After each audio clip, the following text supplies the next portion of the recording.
Assalamualaikum warahmatullahi wabarakatuh. Perkenalkan nama saya Adinda Putri dengan NIM 22060001. Di sini saya akan mempresentasikan materi tentang keuangan, investasi, dan bantuan asing, kontroversi dan peluang.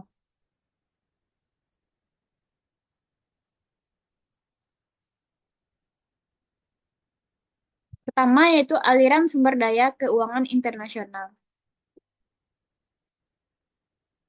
Kondisi neraca pembayaran dan tingkat cadangan moneternya tidak hanya bergantung pada saldo transaksi berjalannya dalam perdagangan komoditasnya. Akan tetapi, juga pada saldo transaksi modalnya, yaitu saldo aliran masuk atau keluar bersih dari sumber daya keuangan pemerintah dan swasta. Karena mayoritas negara-negara berkembang yang bukan pengekspor minyak secara historis telah mengalami defisit pada transaksi berjalan mereka. Maka aliran masuk bersih dari sumber daya keuangan yang kontinu menjadi bahan penting dalam strategi pembangunan jangka panjang mereka. Investasi swasta asing langsung dan perusahaan multinasional. Pertumbuhan investasi langsung atau Foreign Direct Investment (FDI) oleh pihak swasta di negara-negara berkembang begitu pesat meski bergejolak selama beberapa dasawarsa belakangan ini.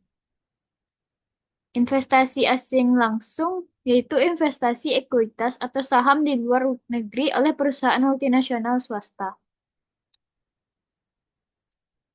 Pada peraga 14.1, pertumbuhan FDI tumbuh dari nilai tahunan 2, miliar dolar pada tahun 1962 menjadi 35 miliar dolar pada tahun 1990, sebelum melonjak menjadi 565 miliar dolar pada tahun 2007, ketika total rekor FDI dunia mencapai lebih dari 2 triliun dolar.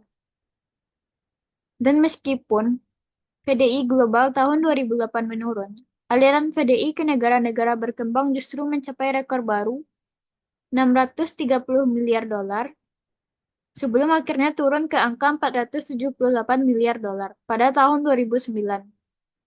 Dan setelahnya terlihat tahap awal menuju pemulihan. Secara global, krisis keuangan telah menurunkan aliran FDI sebesar 16% pada tahun 2008 dan semakin menurun 37% pada tahun 2009 hingga mencapai 1.114 miliar dolar dengan penurunan 24% ke negara-negara berkembang pada tahun 2009.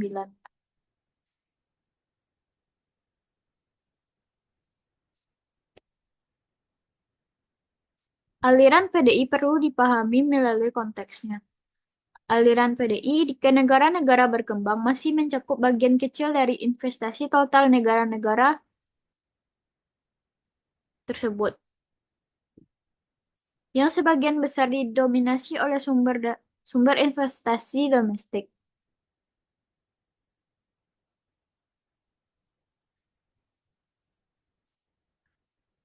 Tetapi, investasi asing mungkin secara kualitatif berbeda dari investasi domestik dan mungkin memiliki dampak interaksi yang menguntungkan dalam beberapa hal, yang pada gilirannya bergantung pada kebijakan seperti pada peraga 14.2, FDI telah menjadi sumber dana asing terbesar yang mengalir ke negara-negara berkembang.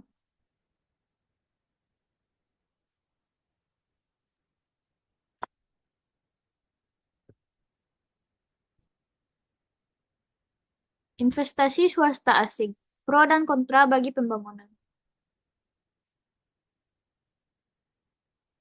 Argumen ekonomi tradisional yang mendukung investasi swasta asing, pemenuhan kesenjangan dalam tabungan, valuta asing, pendapatan, dan manajemen. Argumen yang mendukung investasi asing sebagian besar berasal dari analisis teori neoklasik tradisional dan teori pertumbuhan baru yang memusatkan perhatiannya pada berbagai determinan atau faktor penentu pertumbuhan ekonomi.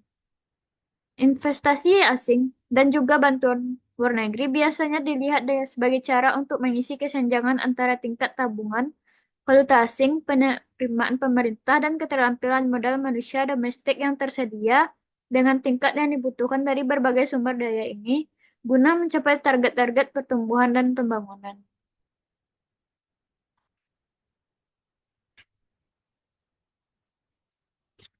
Kontribusi pertama yang paling penting disebutkan dari investasi swasta asing terhadap pembangunan nasional di negara penerimanya, yaitu ketika pembangunan didefinisikan sebagai tingkat pertumbuhan GDP, asumsi konseptual implisit yang penting adalah peranannya dalam mengisi kekosongan atau kesenjangan sumber daya antara investasi yang ditargetkan atau diinginkan dengan tabungan domestik yang dimobilisasi. Kontribusi kedua serupa dengan yang pertama adalah kontribusinya dalam mengisi kesenjangan antara kebutuhan valuta asing yang ditargetkan dan yang diperoleh dari pendapatan ekspor neto ditambah dengan bantuan publik asing neto. Kesenjangan ketiga dianggap dapat diisi oleh investasi asing adalah kesenjangan antara penerimaan pajak pemerintah yang ditargetkan dan jumlah pajak domestik yang dapat dipungut. Dengan memungut pajak atas keuntungan MNC dan turut berpartisipasi secara finansial dalam operasi lokal mereka, pemerintah negara berkembang dianggap bisa memobilisasi sumber daya keuangan publik bagi proyek-proyek pembangunan secara lebih baik.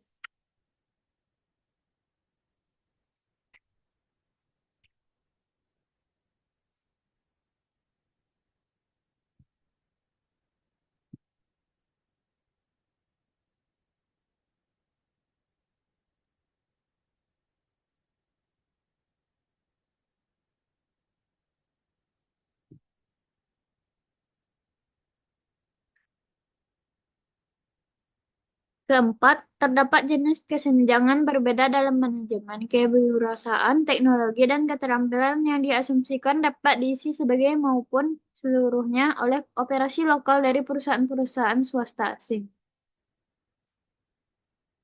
Sedangkan argumen yang menentang investasi swasta asing memperlebar kesenjangan. Secara umum, terdapat dua argumen dasar yang menentang investasi swasta asing secara umum dan kegiatan MNC secara khusus. Argumen yang bersifat ekonomi dan argumen yang bersifat filosofis atau ideologis. Dari sisi ekonomi, empat argumen pengisian kesenjangan yang pro investasi asing dapat dibantah melalui argumentasi berikut.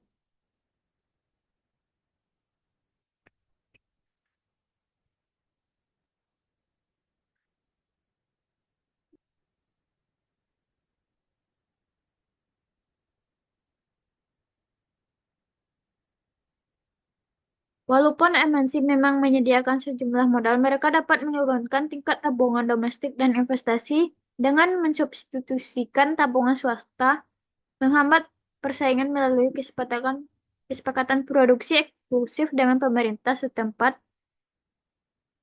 gagal mereinvestasikan sebagian besar keuntungan mereka, dan lain-lain. Walaupun dampak awal dari investasi MNC adalah untuk memperbaiki posisi pertukaran valuta asing negara penerima, dampak jangka panjangnya mungkin malah menurunkan pendapatan valuta asing. Tiga, walaupun MNC memang memberikan kontribusi bagi pendapatan pemerintah dalam bentuk pajak korporat, kontribusinya jauh lebih kecil daripada yang seharusnya disebabkan oleh konsumsi pajak yang bersifat liberal. Empat, manajemen, keterampilan wirausaha, ide-ide teknologi, dan kontak luar negeri yang diberikan oleh MNC mungkin hanya berdampak kecil dalam mengembangkan sumber daya lokal atas kemampuan dan sumber daya langka tersebut dan justru dapat menghambat pembangunan dengan menekan pertumbuhan kewirausahaan lokal akibat dominasi MNC di pasar global.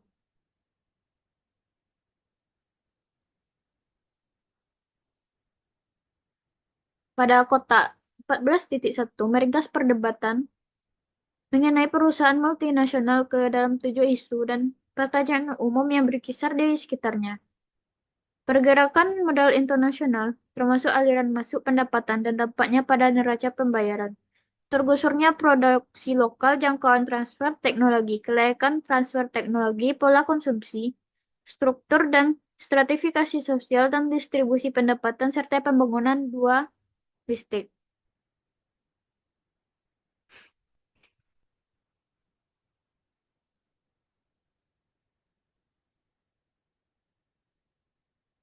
Investasi portofolio swasta, manfaat dan risiko.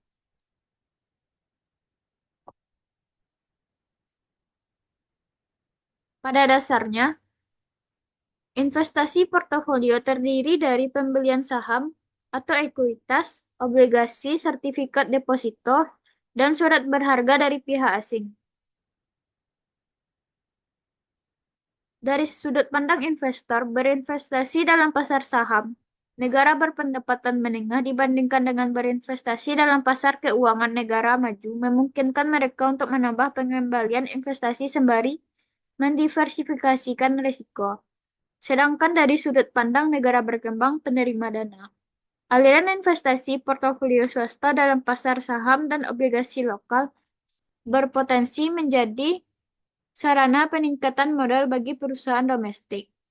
Pasar saham dan obligasi lokal yang berfungsi dengan baik juga membantu investor domestik untuk mendiversifikasikan aset mereka. Tetapi dari sudut pandang kebijakan makroekonomi pemerintahan negara berkembang, isu utamanya adalah apakah aliran investasi portofolio yang besar dan bergejolak ke dalam pasar saham dan obligasi jangka pendek lokal ini dapat menjadi kekuatan yang dapat mendestabilisasikan pasar keuangan dan perekonomian secara umum. Sebagian ekonom menyatakan bahwa aliran dana ini pada dasarnya memang tidak stabil. Ringkasnya, aliran keuangan investasi portofolio swasta telah mengalami pasang surut yang dramatis selama beberapa dasawarsa terakhir. Ketidakstabilannya dan kenyataan bahwa investasi jenis ini hanya merespon perbedaan tingkat bunga global dan juga sangat bergantung pada persepsi investor atas stabilitas politik dan ekonomi, menjadikan investasi ini sebagai landasan yang rapuh bagi strategi pembangunan jangka menengah atau panjang. Runtuhnya keuangan Asia pada tahun 1997, Rusia pada tahun 1998, kacaunya mata uang Brazil pada tahun 1999, krisis Argentina tahun 2001 sampai tahun 2000, dan penurunan dramatis dalam aliran dana ke negara-negara berkembang pada tahun 2009 menegaskan betapa rapuhnya pasar keuangan global.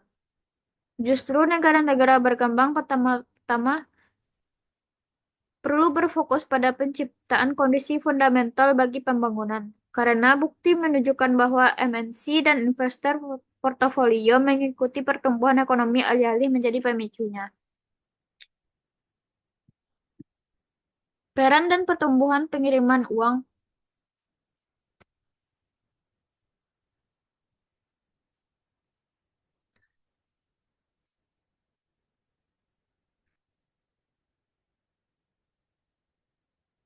Pada paraga 14.3 menunjukkan beragam aliran sumber daya ke negara-negara berkembang selama periode 1990 sampai 2008.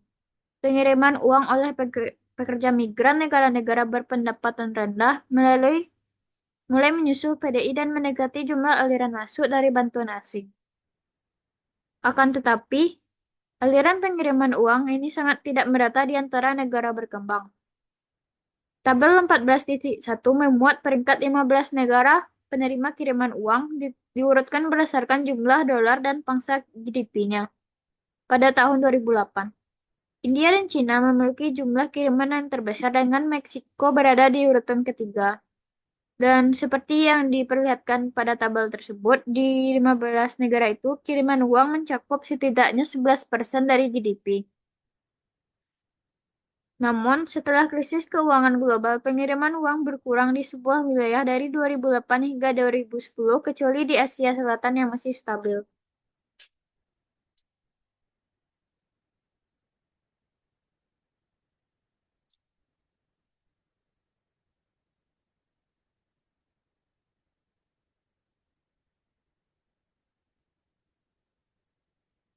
Bantuan atau pinjaman asing, perdebatan tentang bantuan pembangunan. Berbagai masalah konseptual. Selain pendapatan ekspor, serta investasi langsung dan portofolio swasta asing, negara-negara berkembang menerima dua sumber utama valuta asing, antara lain bantuan pembangunan publik, resmi, bilateral, dan multilateral, serta bantuan swasta tidak resmi yang diberikan oleh LSM. Kedua kegiatan ini merupakan bentuk bantuan asing, meskipun biasanya hanya bantuan publik yang diperhitungkan dalam laporan statistik resmi.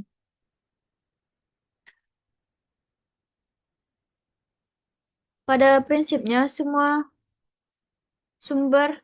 semua transfer sumber daya pemerintah dari suatu negara ke negara lain seharusnya masuk ke dalam definisi bantuan asing. Namun dalam definisi yang sesederhana itu pun terkadang terkandung sejumlah masalah. Misalnya banyak transfer sumber daya yang berlangsung dalam bentuk terselubung, seperti pemberian tarif preferensial yang lebih rendah daripada tarif rata-rata yang sesungguhnya oleh negara-negara maju bagi ekspor produk manufaktur, khususnya dari negara paling tidak berkembang. Tarif ini memungkinkan negara berkembang untuk mendapatkan lebih banyak valuta asing dari penjualan produk-produk industrinya di pasar-pasar negara maju dengan harga yang lebih tinggi daripada seharusnya. Konsekuensinya terdapat keuntungan neto bagi negara-negara berkembang dan kerugian neto bagi negara-negara maju, yang jumlahnya mencerminkan transfer sumber daya real ke negara-negara berkembang. Transfer modal tersirat atau aliran terselubung ini seharusnya juga harus diperhitungkan dalam menilai aliran bantuan asing. Namun biasanya hal itu tidak pernah dilakukan. Jumlah dan alokasi bantuan publik. Volume dana dari bantuan pembangunan resmi atau Official Development Assistance (ODA), ODA, yang mencakup hibah bilateral, pinjaman lunak, dan bantuan teknis, maupun aliran dana multilateral, telah tumbuh dari tingkat tahunan di bawah 5 miliar dolar pada tahun 1960 hingga 50 miliar dolar pada tahun 2000 dan lebih dari 128 miliar dolar pada tahun 2008. Namun, persentase GNI negara maju yang dialokasikan untuk bantuan pembangunan resmi menurun dari 0,51% pada tahun 1960 ke 0,23% pada tahun 2002, sebelum membaik ke angka 0,33% pada tahun 2005 dan 0,45% pada tahun 2008 sebagai akibat dari adanya kampanye peningkatan bantuan setelah melihat fakta adanya ketertinggalan dalam pembangunan manusia di wilayah Afrika Sub-Sahara. Inisiatif besar yang diputuskan pada pertemuan G8 di Inggris pada tahun 2008. Bantuan pembangunan resmi sendiri adalah penyaluran pinjaman atau hibah dengan syarat lunak oleh badan resmi, biasanya oleh negara-negara anggota Organization for Economic Cooperation and Development (OECD) yang berpendapatan tinggi.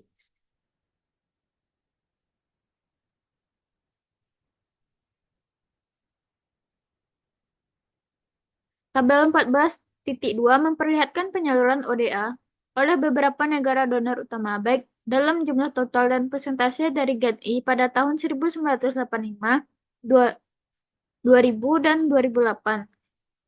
Meskipun US masih menjadi negara donor terbesar dalam nilai absolut jika dibandingkan dengan negara lain, AS memberikan persentase dari GNI terendah 0,18% pada tahun 2008.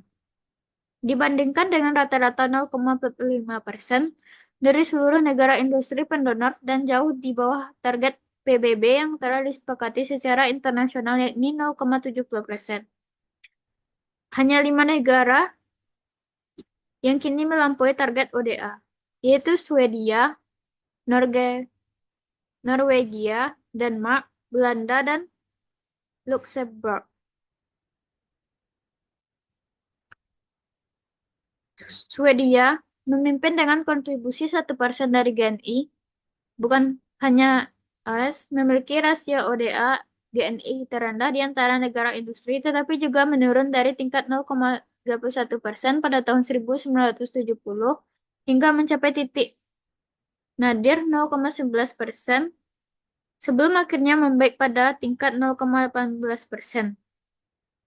Namun, warga negara US memberikan tambahan 17,1 miliar dolar dalam bentuk hibah langsung LSM yang mencakup 72% dari jumlah total global dana semacam ini. Jumlah ini akan menambah porsi tadi sebesar 0,3% dari pendapatan nasional, masih di bawah Inggris, Kanada, Prancis, dan Jerman.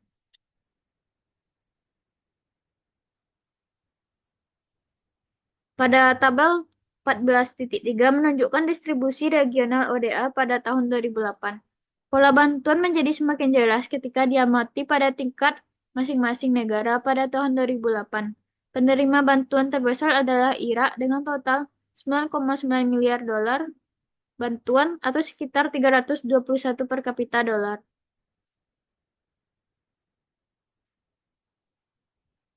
Negara penerima terbesar kedua adalah Afghanistan dengan jumlah 4,9 miliar dolar atau 168 dolar per kapita. Sekitar 20 negara menerima setidaknya 1 miliar dolar bantuan. Tetapi India yang sejauh ini memiliki jumlah penduduk miskin ekstrim terbesar di dunia hanya menerima 2 dolar per orang. Dan sementara Yordania, negara berpendapatan menengah, menerima 126 dolar per orang. Niger, salah satu negara termiskin di dunia, menerima bantuan hanya 41 dolar per orang. Akan tetapi, bantuan per kapita bagi negara-negara miskin di Afrika telah meningkat signifikan sejak tahun 2005. Tetapi angka per kapita ini pun masih di bawah negara-negara berpendapatan menengah seperti Serbia, Bosnia, Herzegovina, Albania, Macedonia, Lebanon, dan Georgia. Masing-masing menerima bantuan lebih dari 100 dolar per kapita.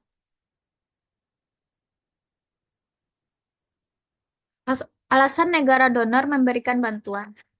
Yang pertama yaitu motivasi politis.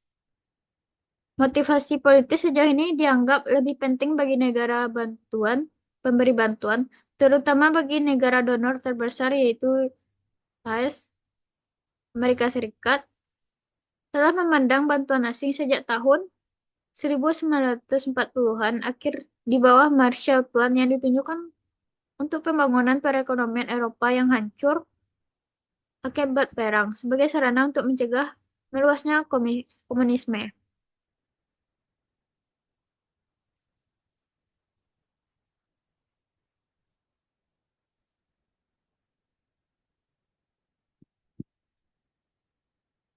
Yang kedua itu motivasi ekonomi, modal-modal, dua kesenjangan, dan kriteria lainnya.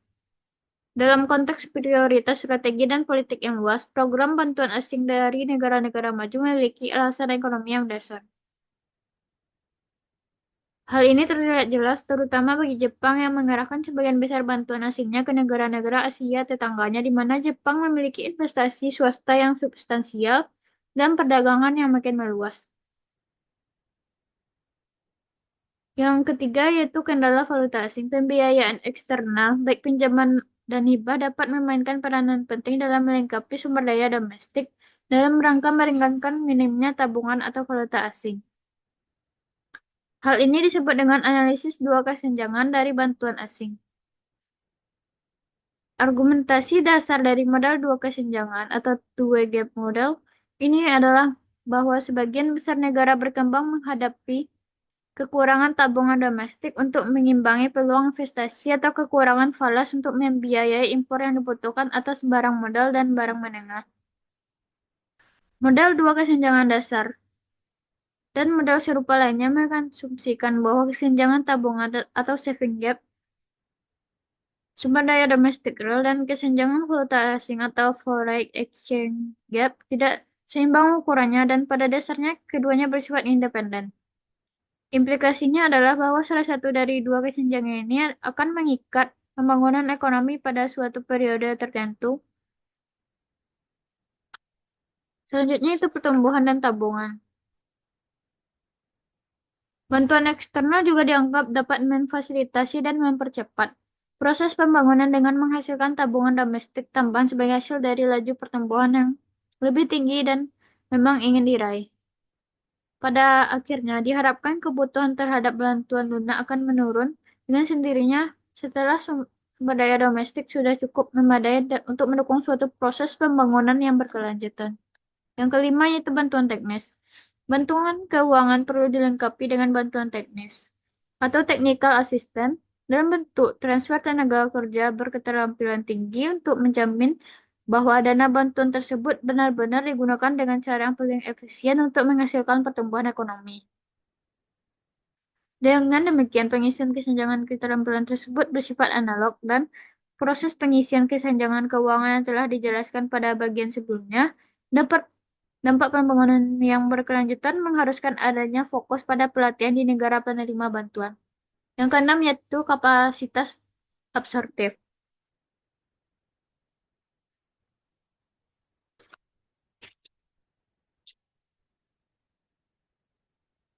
Kapasitas absorptif sendiri adalah kemampuan suatu negara untuk menyerap bantuan swasta atau publik asing untuk menggunakan dana tersebut secara produktif.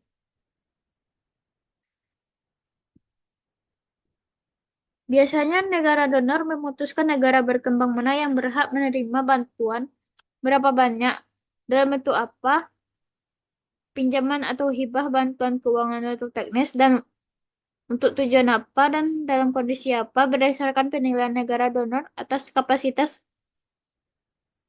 absorptif domestik terutama bagi negara yang paling tidak berkembang. Yang ketujuh yaitu motivasi ekonomi dan kepentingan pribadi negara donor. Argumentasi mendukung bahwa bantuan asing sebagai bahan utama keberhasilan pembangunan seharusnya tidak menafikan kenyataan bahwa tataran ekonomi yang ketat sekalipun manfaat nyata dirasakan negara donor berkat program bantuan mereka. Kecenderungan yang menguat dalam memberikan pinjaman berbunga ketimbang hibah langsung, dan kecenderungan untuk mengikat bantuan terhadap ekspor dari negara donor telah mendominasi banyak negara. Seringkali negara miskin dengan beban pelunasan utang yang cukup besar. Hal ini telah meningkatkan biaya impor mereka karena bantuan yang terikat dengan penerima untuk mencari alternatif barang modal dan barang menengah yang lebih murah dan sesuai. Bantuan terikat atau tie-aid dalam hal ini jelas menjadi pilihan terbaik kedua ketimbang bantuan tak terikat dan mungkin juga perdagangan yang lebih bebas melalui pengurangan hambatan impor negara maju. Mengapa negara penerima menyetujui bantuan?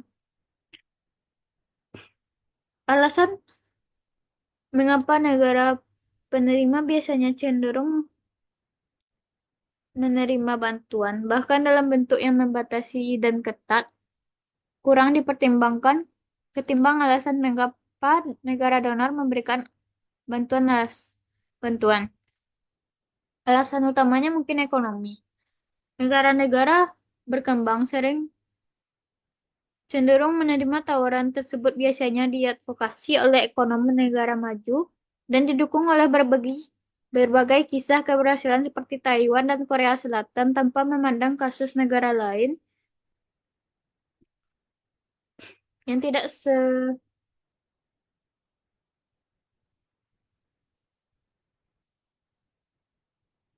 yang tidak seberhasil mereka, yakni bahwa bantuan tersebut merupakan bahan utama dan penting dalam proses pembangunan.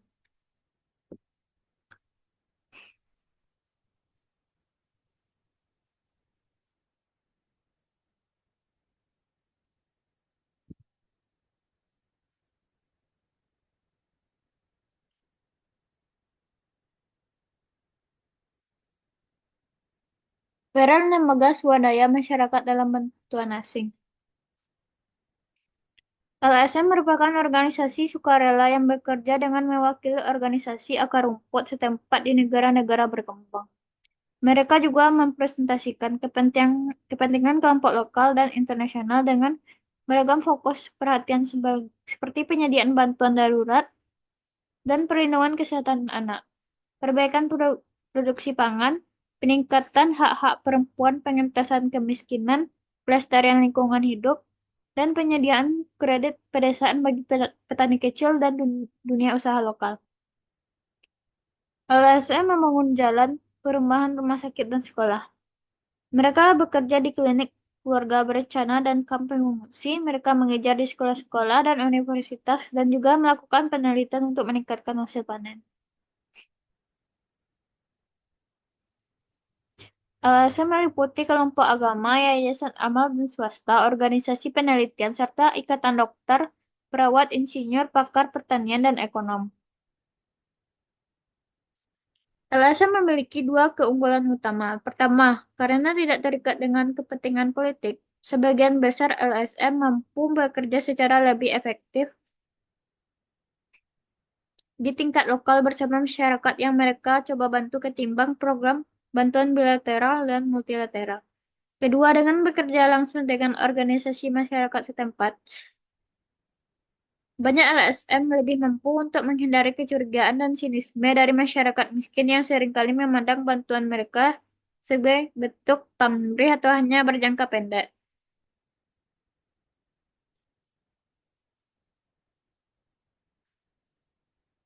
Dampak-dampak bantuan. Di satu pihak, ada para ekonom tradisional yang mengemukakan bahwa bantuan asing memang mendorong pertumbuhan dan transformasi struktural di banyak negara berkembang.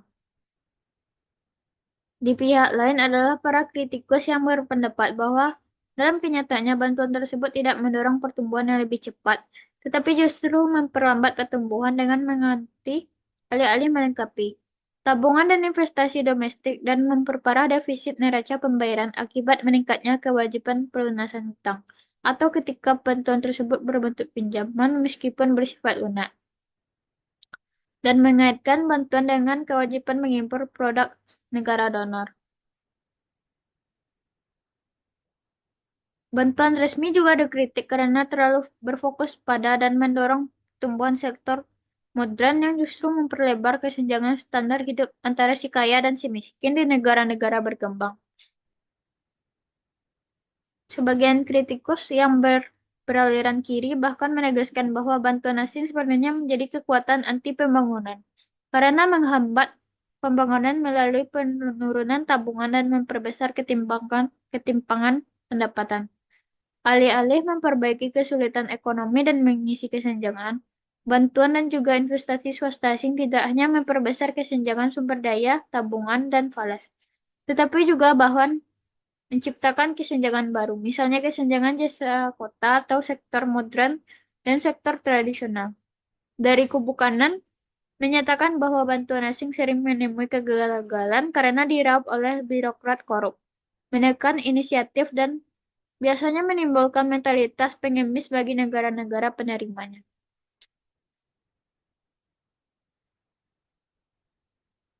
Materi selanjutnya itu konflik dan pembangunan.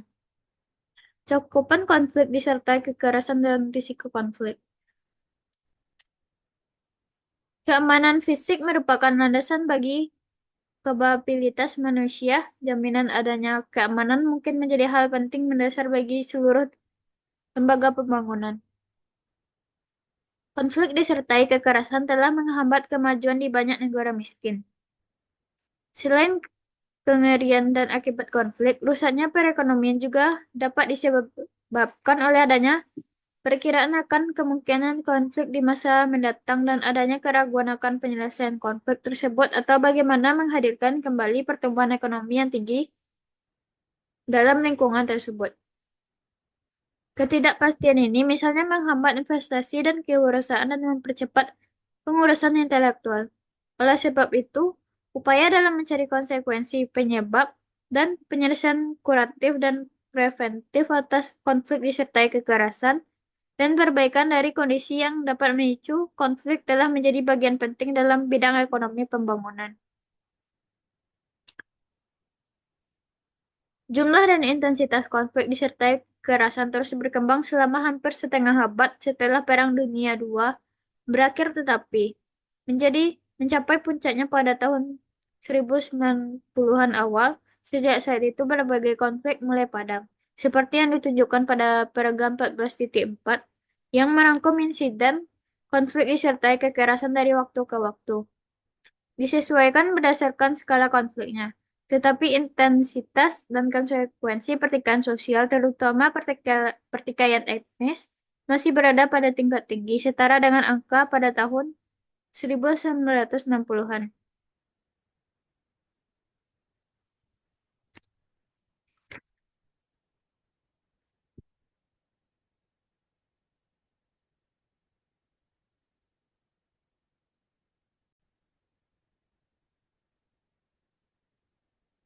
Selanjutnya itu konsekuensi dari konflik bersenjata. Pertama itu kesehatan. Dampak langsung dari perang begitu nyata.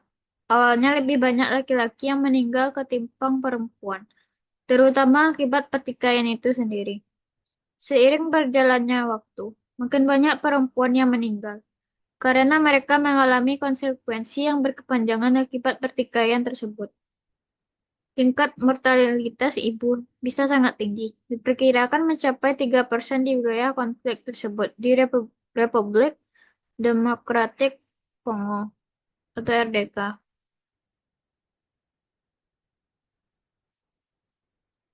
Para pengamat menemukan bahwa dampak jangka panjang dari konflik lebih banyak diderita oleh perempuan, karena mengurangi akses mereka atas layanan kesehatan, kesejahteraan sosial, dan pendidikan.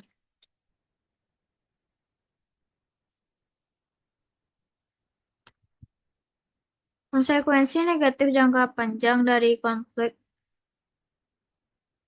terhadap kondisi gizi anak juga telah ditemukan dalam studi yang dilakukan di Burundi dan Zimbabwe. Konsekuensi kesehatan jangka panjang bergantung pada sifat konflik tersebut. Terdapat bukti bahwa konsekuensi kesehatan dan kematian di masa depan diperkirakan lebih kecil terjadi di medan perang ketimbang akibat genosida, di mana korban kekerasan dikenali berdasarkan karakteristik komunal, biasanya etnis atau agama, atau pembunuhan bermotif politis, di mana korban biasanya mereka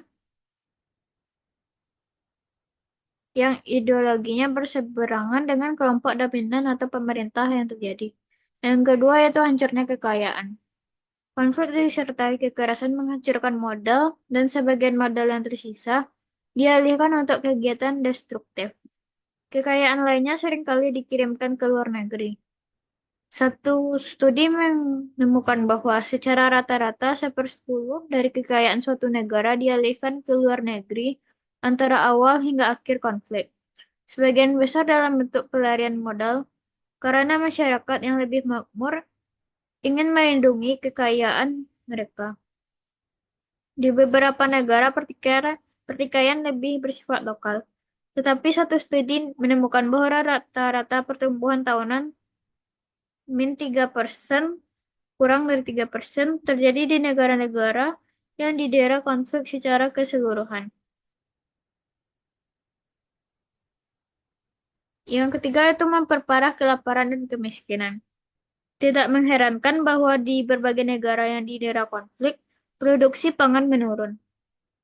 Salah satu survei menemukan bahwa fenomena ini terjadi di 13 dari 18 negara yang diteliti. International Food Policy Research Institute menemukan bahwa di negara-negara konflik atau pasca konflik, lebih dari 20% penduduknya biasanya kekurangan akses pangan yang memadai. Kemiskinan meningkat bukan saja melalui penurunan peluang untuk memperoleh pendapatan, tetapi juga melalui dampak langsung dari pertikaian. Yang selanjutnya itu hilangnya pendidikan. Di 8 negara yang berada dalam konflik dengan ketersediaan data, IMF menemukan bahwa selama konflik berlangsung, anggaran pendidikan turun pada tingkat -4,3% per individu per tahun. Terlebih lagi, terkadang anak-anak enggan membeli risiko pergi ke sekolah karena adanya ancaman kekerasan. Dalam situasi tanpa penegakan hukum, penjualan dan penculikan anak untuk dijadikan pelacur, tentara anak, dan kondisi memilukan lainnya telah banyak didokumentasikan. Satu studi mengenai penculikan anak untuk dijadikan tentara di Uganda menemukan bahwa mereka rata-rata kehilangan masa sekolah hingga 1 tahun. Yang kelima, ikatan sosial yang koyak. Konflik disertai kekerasan atau ancaman latennya menciptakan gelombang pengungsi. Satu perkiraan menyebutkan adanya tambahan 64 pengungsi per 1.000 penduduk. Secara rata-rata akibat perang saudara, 45 per 1.000 penduduk akibat kudeta, dan 30 akibat 1.000 dari perang gerilya.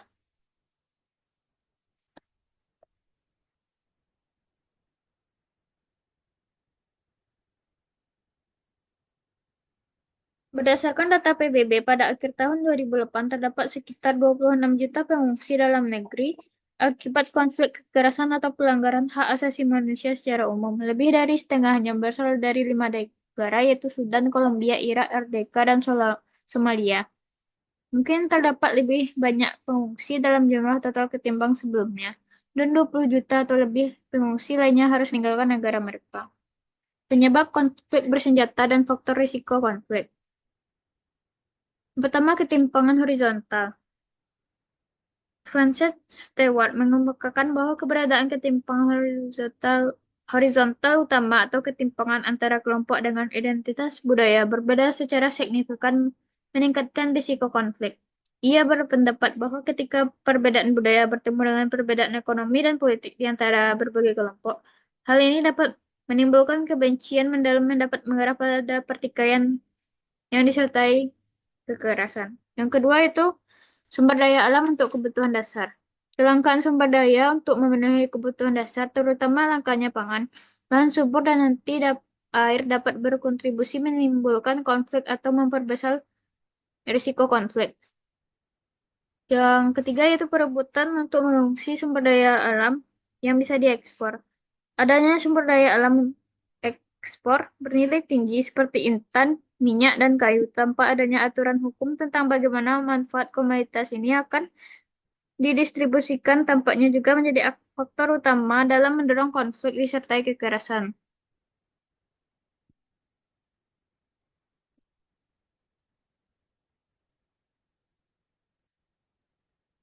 Selanjutnya, resolusi dan pencegahan konflik bersenjata. Pertama itu pentingnya kelembagaan.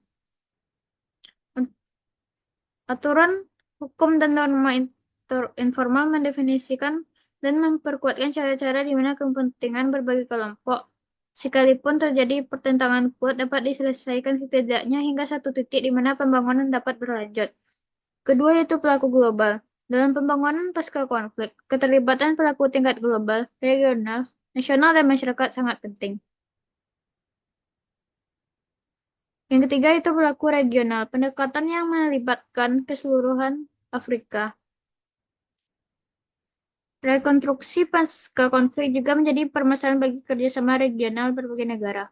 Uni Afrika makin memainkan peranan penting dalam mengatasi konflik disertai kekerasan dan dampaknya terutama melalui operasi untuk menjaga perdamaian.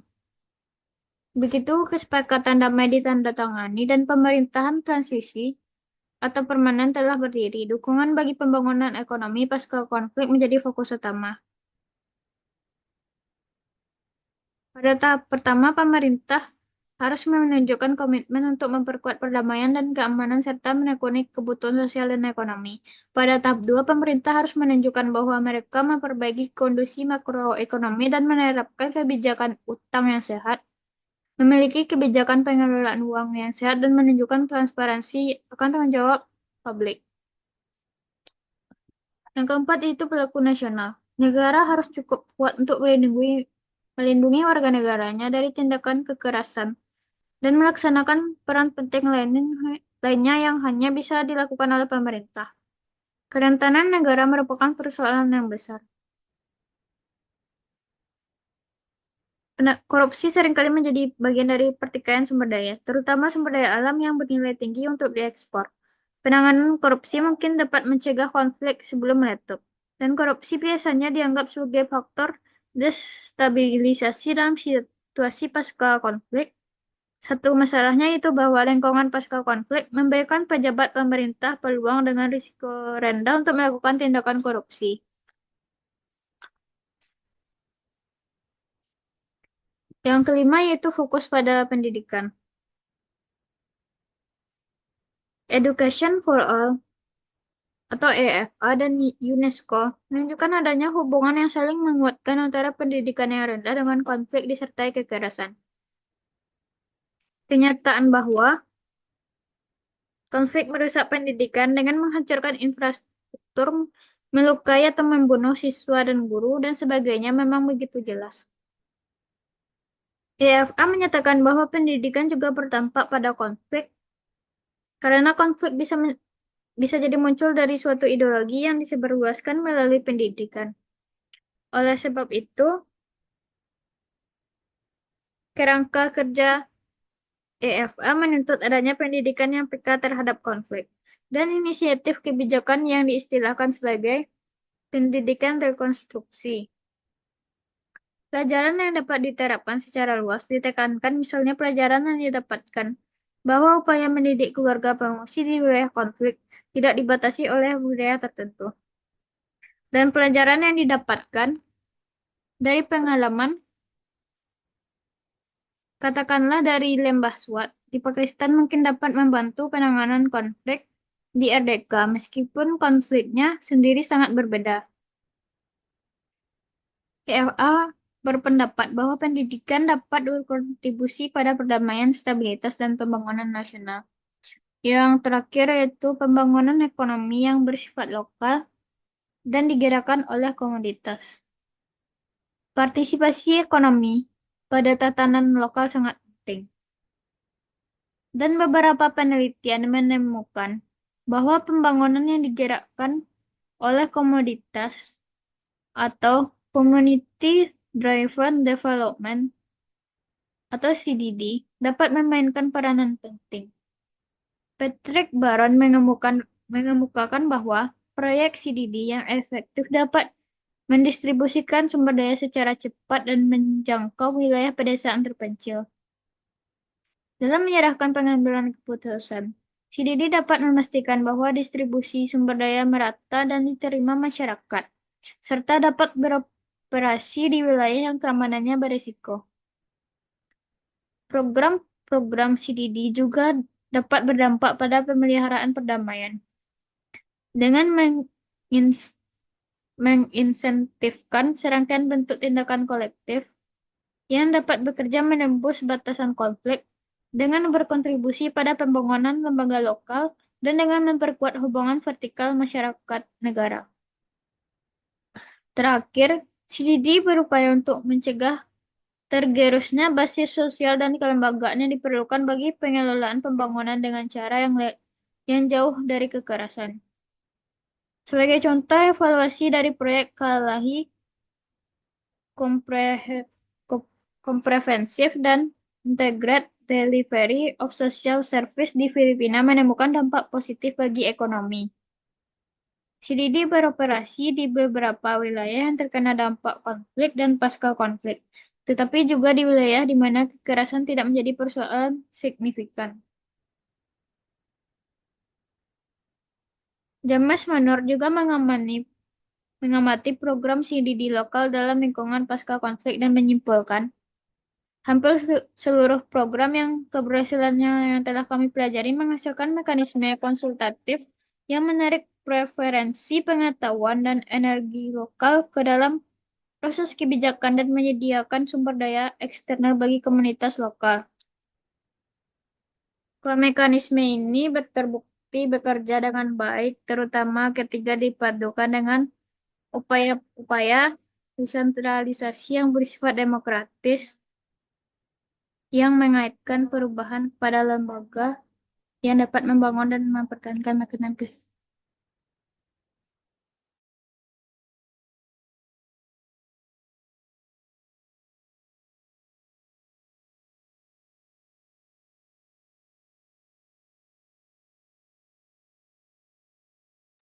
Studi mengenai pembangunan komoditas dan strategi lain atas pencegahan konflik dan pemulihan pasca konflik memang masih berada pada tahap ini, tetapi hasil-hasil terbaru kini dilaporkan secara berkala.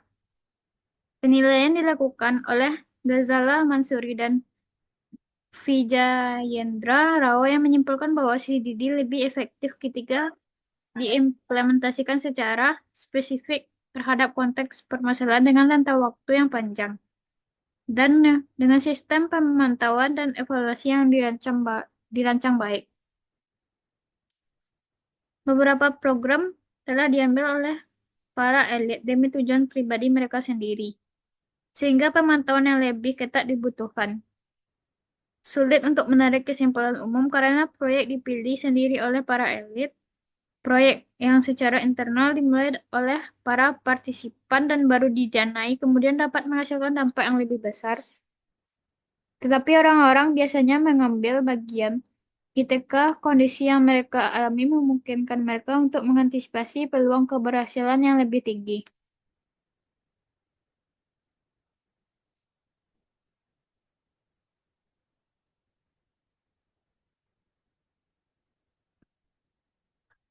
Baiklah, hanya itu yang dapat saya sampaikan. Kalau ada kata-kata yang salah, mohon dimaafkan. Terima kasih. Assalamualaikum warahmatullahi wabarakatuh.